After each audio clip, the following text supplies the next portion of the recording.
Fuck. How's it going, everyone? This is the Anime Man. And welcome back to another episode of the Monthly Otaku Collection, the show that I do at the end of every single month where I go over the anime, the manga, the merch, and other types of cool otaku stuff that I didn't have enough time to talk about in a video for this month. And there is an ambulance outside and it is not going away. It is the end of the month of July, which is a good thing in Japan, I guess, because pretty much marks the end of the Tsuyu or rainy season that I'm sure I explained in the previous Monthly Otaku Collection if you saw the intro to that. But it's also a bad thing because now that the rainy season is over, it is a humidity bomb outside. Like just today, it says that it is 33 degrees, but because of the humidity, it feels like 40 degrees. Fuck my life. But luckily, your boy just got his second shot. In fact, by the time this video is up, I'm probably dying in bed at the moment. So pray for your boy, and hopefully I'll be back in full swing next week. But before we jump into the otaku stuff, here's a word from our sponsor. 2 words. Internet security. It's not something that a lot of us consider or take in mind, but it is very important. Every time you connect to public Wi-Fi hotspots at hotels, coffee shops, restaurants, anyone connected to that same Wi-Fi network can steal your account logins, passwords, and more. You want to avoid getting your Twitter, Facebook, all of that stuff hacked by someone, right? Then look no further than today's sponsor, ExpressVPN. Not only does ExpressVPN encrypt 100% of your network data and help protect your online privacy, but it can also let you change your online location, letting you get around geo restrictions. So now I can access Crunchyroll from Japan and shows on Netflix that aren't available in my country, like Crazy Rich Asians, my favorite movie. Not only is it super fast and easy to use, but I have it on all of my devices, phones, laptops, even my routers. Plus, ExpressVPN is the world's #1 rated VPN by TechRadar, CNET, and countless others. So if you want full control of your internet experience, then make sure to use my link, expressvpn.com/animeman, to get 3 months of ExpressVPN for free. Thank you to ExpressVPN for sponsoring this video. Back to the show. Alright, let's just jump straight into it with the anime. Yes, that's right, your boy finally, I think it's the first time since moving into this current new place that I'm in that I'm finally able to talk about some anime, and I actually just finished watching it as of me recording this video, but it is Castlevania Season 4. My freaking god.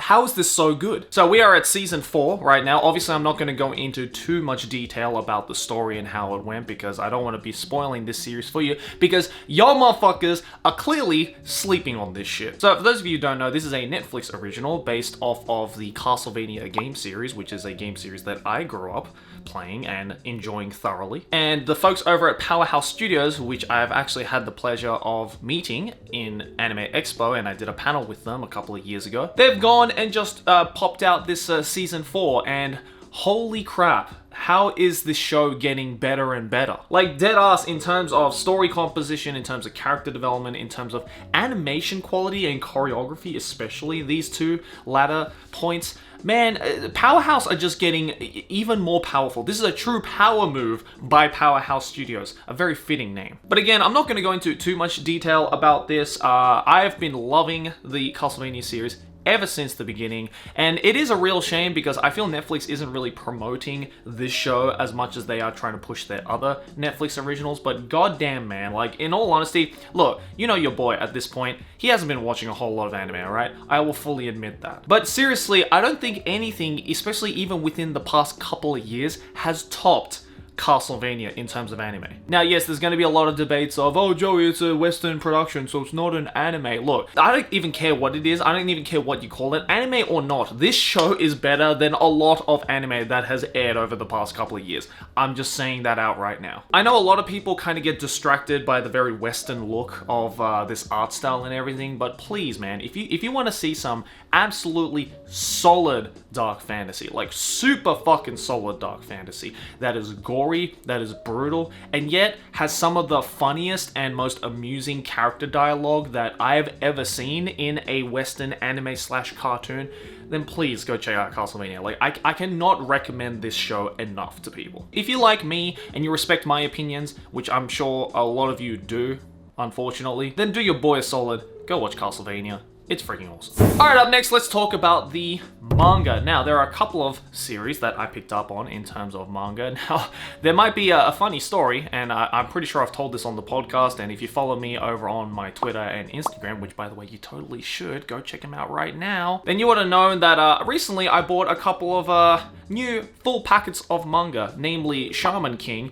and because these are two manga series from Shonen Jump that I grew up reading, and something came over me where I was like, man, I really want to read them again. Now, I got all of the new, brand new volumes of Shaman King, actually, because they're, currently making a remake of the manga and the anime, so I decided to get the new versions of Shaman King, and I've been really enjoying it so far. I'm about 10 volumes through it again, really reliving my childhood. But when I went to go and read Bobobo, things were a little different. As you can see from this clip that I uploaded onto my Twitter and Instagram, I kind of got scammed a little bit. A hilarious scam, nonetheless.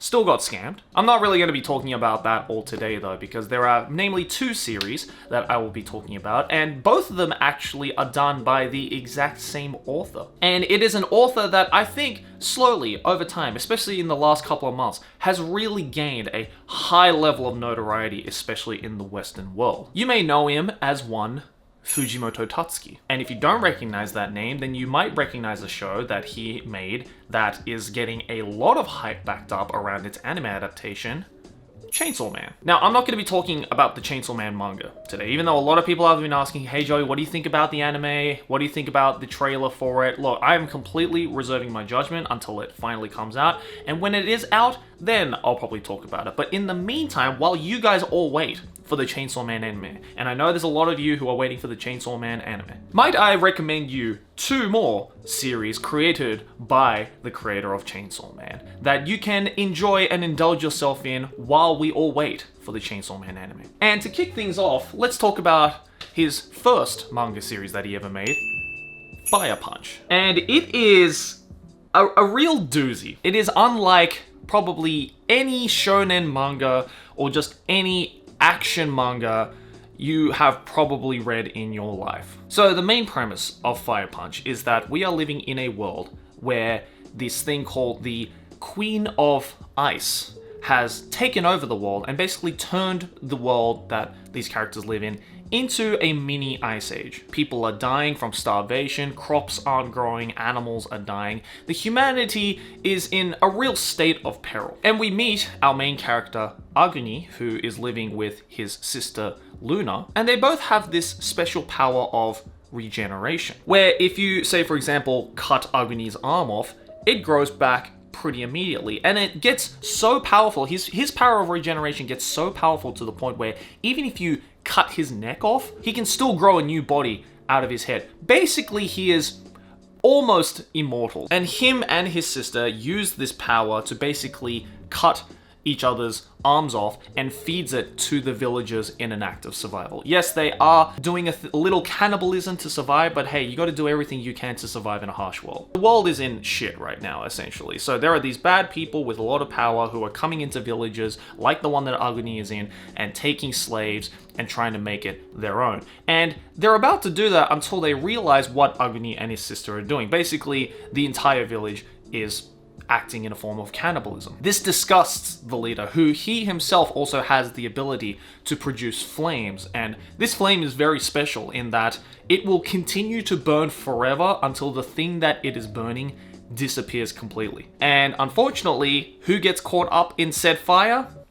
Agni does. But remember what his power was. His power is that he can regenerate forever and ever and ever. So what do you get when you have an infinitely respawning body with an infinitely burning flame? Well, you get a man who is infinitely burning no matter what. So Agni gets his village burnt down, everybody obviously dies, and because his sister's regeneration power isn't as fast as his, her sister unfortunately passes away from the heat. And through years and years and years of suffering through this eternally burning flame in an eternally regenerating body, he learns to control the flame somewhat and goes out on a revenge to try and avenge the death of her sister. Now, I say all of this, and we are only just scratching the surface. Because you might think, oh, this story is a revenge story about a guy who got his sister killed in a really brutal way,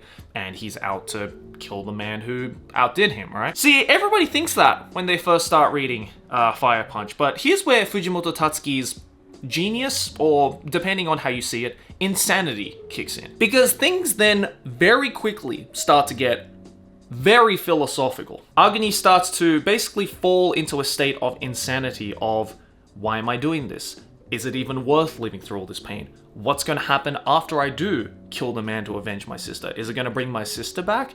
Am I going to be happy? Am I going to be able to die in peace? What am I even doing? What is the point of anything? Even if I attempt to go into spoiler territory, I still can't even explain what happens in this manga because it just goes into some really philosophical, deep sociological elements of the human mind. It really gets even to a point of epistemological elements, which is the philosophy of thinking, for those of you who don't understand big words. And I feel a lot of people are very divided by that notion and the direction that Fujimoto Tatsuki decides to go with this. Some people just want a straightforward revenge story, which you do get very early on. Then a lot of people also really appreciate the strange, almost avant-garde philosophical direction that the manga decided to go in. Like, a lot of people think the Chainsaw Man manga goes in a weird direction. Compared to Fire Punch, Chainsaw Man is very basic. But again, I really enjoyed this manga, and I think this is a manga that is very heavily slept on for a lot of reasons because, again, I don't think people who really appreciate that kind of avant-garde direction that Fujimoto Tatsuki decided to go in as a very artistic form and more so just an author who doesn't really know how to end a story. I feel Fujimoto Tatsuki very clearly planned out this ending and very clearly left it super open-ended and super metaphorical. If you want to try out a manga that is just so out there and so unlike anything that we have seen. And there is a big reason why Fujimoto Tatsuki's name really got propelled even before he came out with Chainsaw Man. It's because of this. It's because of Fire Punch. It really is incredible just how much of a strange direction Fujimoto Tatsuki decides to spin this whole revenge story narrative and really take it in a truly philosophical way, which I feel he does very well. And I mean, it's Fujimoto Tatsuki. If you've seen anything from Chainsaw Man, then you will know his art is absolutely top notch. It is brutal, it is raw, it is gritty, it is dark, it is atmospheric. It really does also have this very heavy cinematic vibe to it. And it really does just give you a glimpse into the mind of how this author thinks and feels about things, and really tells you just how much of an insane man he might actually be in real life. But in all honesty, I fucking love it. You know me, I love me my avant-garde shit. I love me my manga that is a little different from the norm, is not afraid to break convention, and Fire Punch definitely did that to astounding results. Now, the other Fujimoto Tatsuki manga, I don't actually have the physical volume of, and that's because it just came out on the Shonen Jump Plus app only a couple of days ago as of me recording this, but it is actually a one-shot manga that is created by Fujimoto Tatsuki, and I feel, I don't know, this might be the first one-shot that he's ever in, but it is a manga called Look Back. Unlike the insanity of Fire Punch and Chainsaw Man, Look Back really takes a step back in that it is very much a human drama set in the real world. The story follows this girl who grows up becoming an artist when one day she's writing the newspaper of her local school, and her art skills are so-so, especially for a 10-year-old. But then one day she finds out that there is another 10-year-old from her school that is leagues better at drawing than she is. But this student hasn't come to school in many years, so she decides to go to her place to confront her, basically saying, wow, you're this amazing artist and you're hiding in the shadows, and yet you don't have the balls to come to school? What are you, a fucking puss? But then it turns out that this prodigy artist is actually a massive fan of the protagonist's art, and soon they start to grow a bond. They start to become better. She starts to accept the talents of this prodigy artist, and the prodigy artist learns to come outside, start socializing, living a normal life. And it finally gets to the point where they release a manga together and even get it serialized. But unlike every story, not everything comes to a nice end. And some pretty horrible things happen to both the protagonist and the prodigy artist.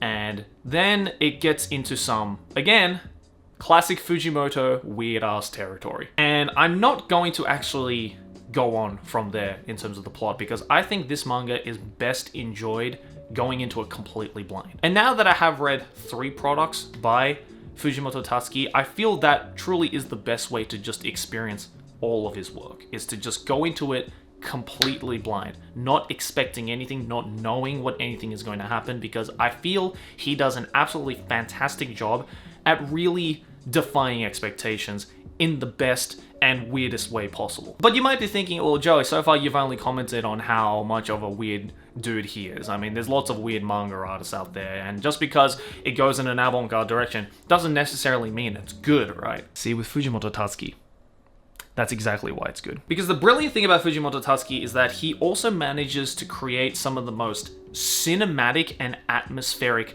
paneling and layouts that I have seen in manga in a very, very long time. Like, Look Back is only about 140 pages, which, if you think about it on the grand scale of things, is about, what, a volume and a half, maybe? A volume and a third? It's not very long in the grand scale of things, especially when it comes to manga. The way that he panels and draws characters and draws scenarios, draws transition of scenarios, is so freaking cinematic and so freaking atmospheric. It almost doesn't even feel like I'm reading a manga. It feels like I'm just watching like a still movie. And I feel that is so difficult to achieve, especially in a 140-page one-shot like this. Yes, it does go into some weird directions, which a lot of logical readers might be like, well, that doesn't make any sense. How the fuck did that happen? I thought this story was rooted in reality. When I think to Fujimoto Tatsuki, and a lot of authors that tend to read and write manga like this, it really doesn't matter if it defies logic and expectations. Like, I feel all the reasons why I absolutely freaking love everything that Fujimoto Tatsuki writes is kind of the same reason why I love Inio Asano's work, and he's one of my favorite manga artists of all time. In fact, the reason why I found out about this Fujimoto Tatsuki one-shot is because Inio Asano on his Twitter retweeted it, saying how fucking brilliant it was, and it totally makes sense as to why he would do that. Because I feel these two artists really do approach storytelling, approach art, approach manga, approach that kind of character development, story development, and progression in very similar ways. Obviously, Fujimoto Tatsuki tends to go in a lot more of a brutal, dark, gory direction, which, you know, some people who like that kind of stuff, aka moi, can appreciate very much. What am I trying to say with this segment of the video is Fujimoto Tatsuki needs some more love. And I don't just mean that in the case with Chainsaw Man. Yes, it sounds like I am dismissing Chainsaw Man, but trust me, I'm absolutely not. I think, honestly, I've been giving a lot of praises to Fire Punch and Look Back, but Chainsaw Man is still the favorite thing that Fujimoto Tatsuki has made in my mind. But what I'm also telling you guys to do is that while you wait for the Chainsaw Man anime, and while you wait to reread Chainsaw Man for the 10th time in a row, please go and check out his other works, because they are all, in my mind, just as invigorating, just as fresh, just as exciting, and really thought-provoking as Chainsaw Man is. And in a lot of aspects, is even more provoking and thought-providing than Chainsaw Man is. I truly, honestly think that we are looking at the works of a legend in the making when it comes to the manga world, because again, Fujimoto Tatsuki has managed to do some stuff with manga that I think a lot of other manga artists are very scared to do, and that is to really deconstruct the way that storytelling in manga has been done in the past. If you don't know anything about this artist, then well, there you go. I just did an entire artist spotlight. This is the best things I could say about Fujimoto Tatsuki. And again, as someone who's been a massive fan of Fujimoto Tatsuki's works ever since Fire Punch first started, I mean, you know, don't get me wrong, Chainsaw Man is fucking brilliant, but I've loved this man's work since Fire Punch, and it is just so awesome to see him getting more and more recognition, because if there's any artist out there, if there's anyone in the manga world right now that needs more love and needs to be taken out of sleep, it's Fujimoto Tatsuki. So, yeah, please go and check out his stuff. I mean, He's freaking awesome. Alright, up next, let's talk about the merch. Now, there are actually a couple of merch pieces that I would like to share with you guys because I actually got these as a present for me and Aki's 5-year anniversary. Aww. Here's why I love this woman. It's because she knows exactly the type of shit I like. Because when I think of horror manga, I think of one of my favorite horror manga artists, Ito Junji. Now, you know me, I have a lot of stuff from Ito Junji. If you've seen my room tour, if you've seen previous Monthly Otaku Collection stuff, I have a lot of very exclusive, expensive stuff from the man. And Aki was like, hey, you know what? Let me add that more to your collection for you. And got me some exclusive Junji Ito collaborating with Yoji Yamamoto, who is a fashion designer here in Tokyo whose stuff I freaking love. And let me just get you a bunch of stuff from it. So I'm gonna show that off to you guys right now. Let's start from the smallest thing first, and we have a tie. Here we have a Tomie tie, I believe. And it says right there, I don't know if you guys can see, but it says Tomie wears Yoji Yamamoto. Hell yeah, she does. Can you imagine repping a Tomie Junji Ito tie with a JoJo suit? Epic power move from a weeb. Another thing which I will be looking forward to wearing when the winter rolls around, a scarf right here. Again, this is the same design. This is Tomie wearing Yoji Yamamoto. Now, I'm not really a scarf wearer, mind you, but hell yeah, I'm going to be repping this in the winter. Look at the drip. And the third and final piece is, of course, this super nice hoodie right there with this absolutely epic design. Look at that design, dude. God damn. I am looking forward more and more to the winter now because as much as I do like some of the summer drip that I've been wearing recently, man, winter and fall is just the seasons of drip, and I have so much drip that I can't wait to rep. I can never complain with some Ito Junji stuff. My friends have a very easy time to get me a birthday present because just anything Ito Junji and I'll be like, hell yes, brother. So thank you, Aki, for getting me those gifts, and I love you. Alright, up next is time for the monthly questions and answers. It's the Q&A time. This is the segment of the show where I go over to my Twitter, look up the hashtag MOC, Monthly Otaku Collection, by the way, and I answer just a couple of questions that you guys have sent to me over there. But alas, I can only answer a few questions, otherwise this entire video would just be a Q&A. But there might be a couple of you who are like, Joey, you've been missing out on my questions for the last couple of months. I can't fucking believe you would do that to your boy. Well, if you do have a burning question that you would like to ask me every single month and you definitely want a chance to get it answered, may I suggest you head on over to my Patreon, patreon.com/theanimeman. Every patron there, anywhere from $3 all the way up to $50 patrons, will be eligible to ask me a question at the end of every single month. So by the time this video is out and you are in fact a patron, then the super secret Q&A time for July is up on there right now, so go and check it out. I answered about 120 questions and it's like an hour plus long video, so trust me, when I say I answer every single goddamn question, I answer every single goddamn question. So if you would like to join the many thousands of patrons that have already gone over there to support your boy every single month, because it helps me create all sorts of cool videos as well that might be out of my budget, then go over to my Patreon, patreon.com/theanimeman, links down in the description below. But anyways, we're gonna go onto Twitter, answer a couple of your guys' questions, so let's do it. Why do you have such a strong negative opinion towards isekai anime? Is it because you don't find the genre interesting, or because of the sheer amount of them, or for some other reason? Honestly, it's everything that you mentioned and a lot more. There's fucking too many of them. They're all generic and boring. They don't do anything interesting with the premise. And when they do something interesting with the premise, it's forgotten in about 5 months. And I personally also just hate the fact that there are so much isekai anime out there that it's become a genre. Because isekai is not a genre, it's a setting. But I don't blame people calling it a genre because there is just so much of it now that it's basically a genre. It's the same thing that happened to school anime as well. Like, there are just so many more interesting settings that an anime or a manga or a story just in general could have. It doesn't have to be another world. It can be rooted in reality and still be just as good. Like, I get it. I love my JRPGs too, but you know, I also play other games too. Joey, where did you live in Japan? Shibuya, Shinjuku, Tokyo, Okinawa, etc. I am so curious, please, if you pick me. Well, as much as I appreciate the question, I'm not going to say that because that's called doxing. And I'm not going to reveal where I live in front of almost 3 million subscribers, so hope you understand that. I heard that in the FCCJ press conference you mentioned your name limiting your content. I do know about your second channel, but how about this? Would you consider changing your name from the Anime Man to the Culture Man?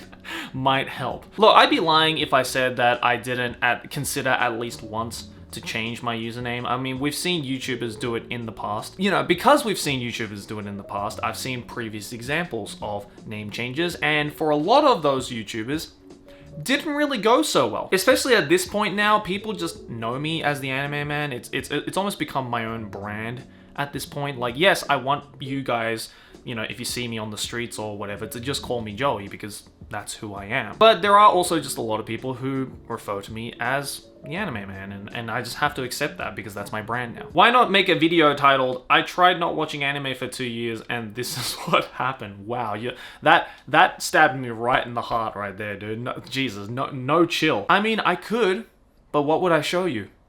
Like, me having a good life? I don't think you guys want to see that. But I think that's enough questions for this month. Thank you to everybody who asked me questions. If you would like to get the chance to ask me a question over on Twitter, then make sure to, first of all, follow your boy and tag me and use the hashtag MOC. And if your question is good, funny, witty, clever, something that I want to highlight, then I will highlight it. But again, if you would like to ask me a question and definitely get a chance to get answered every single month, then again, go over to my Patreon, patreon.com/theanimeman. It is open to all tiers of patrons, so even if you don't have a whole lot of money to spare generously, then there's no problems there. And again, the super secret Q&A time for July 2021 is up on my Patreon right now, so make sure to go check that out as well. Alright guys, and to end off this month's monthly otaku collection, we of course have to do the monthly figurine giveaway brought to you guys by the lovely folks over at Tokyo Otaku Mode. Now this month's figure, I have been looking forward to receiving. I have been keeping an eye on this figurine for a very, very long time, ever since the game first came out. Because if there is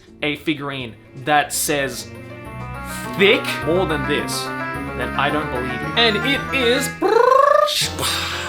this one right here. That's right, ladies and gentlemen, this is the Atelier Riser 1:7 scaled figurine of our main character, Riser. Fun fact, the Atelier Riser game is actually the highest selling Atelier game in the entire Atelier franchise. And after you see this thick, it's really not hard to see why. This is an absolutely beautiful figurine. Riser's character design is so freaking nice, and man, she is absolutely cute. I mean, look at that. The staff is there as well. It's just a really, really solid figurine of a very, very solid waifu. So if you are a fan of the Riser or the Atelier Riser series, then you'll be happy to know that I'll be giving away this Atelier Riser 1:7 scale painted figurine to one of your lucky mofos watching this video right now. All you have to do is follow 3 very simple steps. Like the video, subscribe to the channel, and click the link down in the description below to enter the free giveaway. And at the end of the giveaway period, one lucky viewer will be chosen at random to receive the Atelier Riser figurine with the box signed by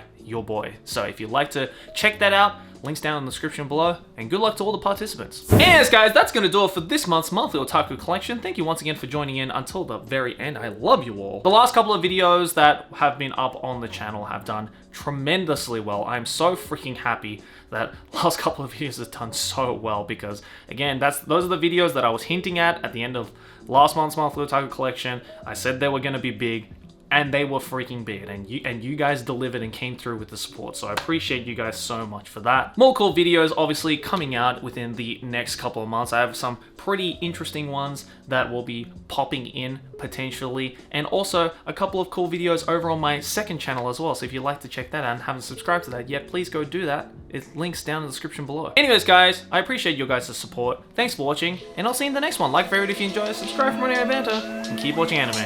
Ciao! Thank